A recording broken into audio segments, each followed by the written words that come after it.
सुरक्षा आमर दाबी बाकी श्रम नैश कार्यक्रम चलिबा नाही बाकी श्रम नैश कार्यक्रम चलिबा नाही।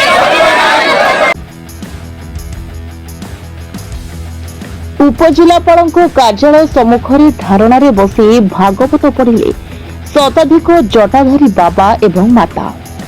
शांत स्वरूप छाड़ी उद्यक्त होई दाबी अड़ी बसिले निमा बाबा अनुगामी माने। कारण रहितला बांकी विज्ञापित अंचल परिषदर कार्यकलाप को नहीं विरोध। बांकी रे दीर्घ 40 वर्ष ऊर्ध्व बा 1982 ऊर्ध्व प्रचारक निमा बाबा द्वारा एक मठ बा रेणुका शून्य आश्रम नारे स्थापित हो रही जोठारे विभिन्न समय बहु संख्यारे बाबा अनुगामी एवं साधु सन्थ माने आसी समय अतिबाहित करने सबुबले भागवत कीर्तन आदि करा जाय थाए।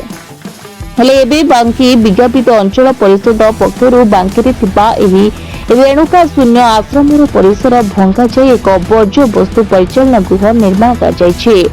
जहाकु नहीं बारंबार विरोध सत्वे परिषद तरफ बाबा मानक विरोध को अणदेखा कराई कार्य प्रक्रिया चली रही विरोध में घोर विरोध प्रदर्शन करिसेंती एही आश्रमर अंतेवासी एवं निमा बाबा अनुगामी माने। बोलो श्री गुरु का पाद शरण प्रेमानंद कवार हरे बोल। मु गोविंद चरण दास नरसिंहपुर आसु भागवत आश्रम आसु कौन आज कहीं धारणा आज आम बांकी अंचल समस्त जनसाधारण एवं साधु सन्थ माने धारणा बसती जे आमर रेणुका आश्रम एक पुरातन आश्रम 1982 मसीह स्थापित होता तो से आश्रम परिसर भितर बांकी एनएसी मनमानी करी गोटे घर तैयारी करछि जहाँकि शोभनीय नुहे तेणु तार प्रतिवाद आज सब साधु सन्थ मैंने बर्तमान शुणु ये घटना आमर जड़े बाबा जेठी रही पूजापूजी करुले आम अन्य साधु सन्थ मैंने सब नाम जो बुलूले तार सुजोग नहीं कि किसी लोभनीय कर फल जिनटा से कार्य कर नहीं आम आसीचु प्रथम जिलापाल ना आगु जान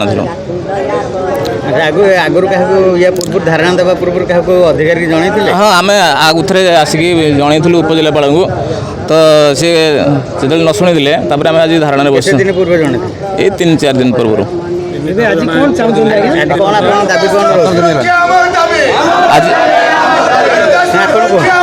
दाबी हूँ जे आमर से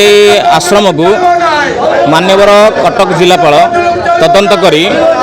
ताकू सुरक्षित करंतु एवं भविष्य में कौन सी मत सरकारी कौन सी कार्यक्रम से कौन सी मत करेंगे ना आमर से सुरक्षा दरकार। श्री गुरु पाद मो ना टोलू दास आम रताबाड़ी आसी आमर भागवत आश्रम रेणुकार जो होपाखे अलिया गदा तैयारी कर जो मनीष तैयारी भागवत कथाटा करी भल मनीष तैयारी कर व्यवस्था चली अहिंसा माध्यम तपस्या माध्यम आलोकित देखा देश को दुनिया को सन्यासी मैंने से प्रति यदि असद व्यवहार देखा गंध दुर्गंध जिन नहीं थोड़ा से प्रति असद व्यवहार करा तेज से केमती हो पार आम कहूँ से उठी जावा उचित भल कथा कि भल कथा अन्यपटे ही विरोध रे स्वतःप्रभूत भावे जोड़ी हुई बाबा मानक स्वर उठाई बांकीर पूर्वतन विधायक देवाशीष पट्टनायक एवं जोठारे नित्य भगवत कीर्तन करा जाउछि से परिवेश को किभली भावे एक दुर्गंधमय परिवेश परिणत करुछि बांकी एनएससी बोली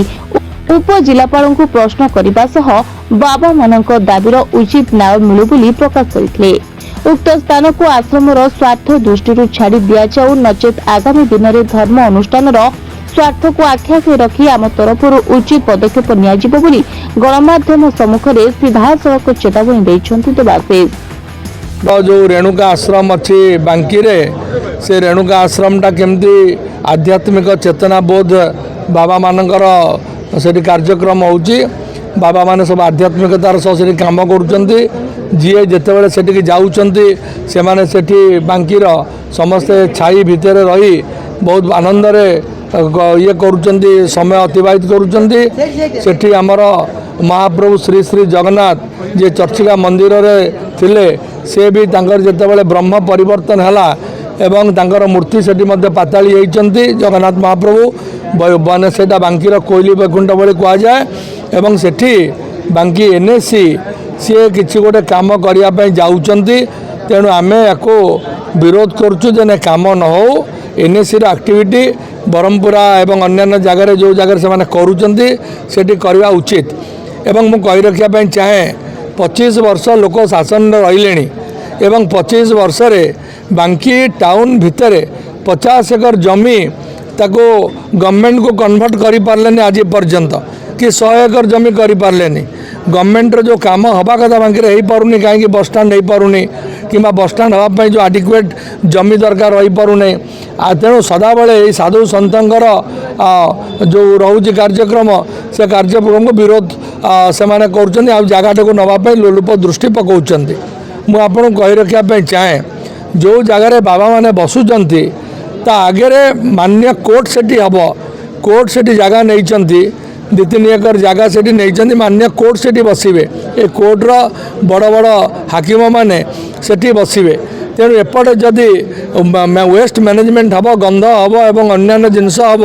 कोर्ट चली पार कि एवं से जो गछ अच्छी किसी मोहरी मैंने भी बसी पारती किसी वकिल बंधु मैंने भी से छाई बसी पारती किए जो 100 जगार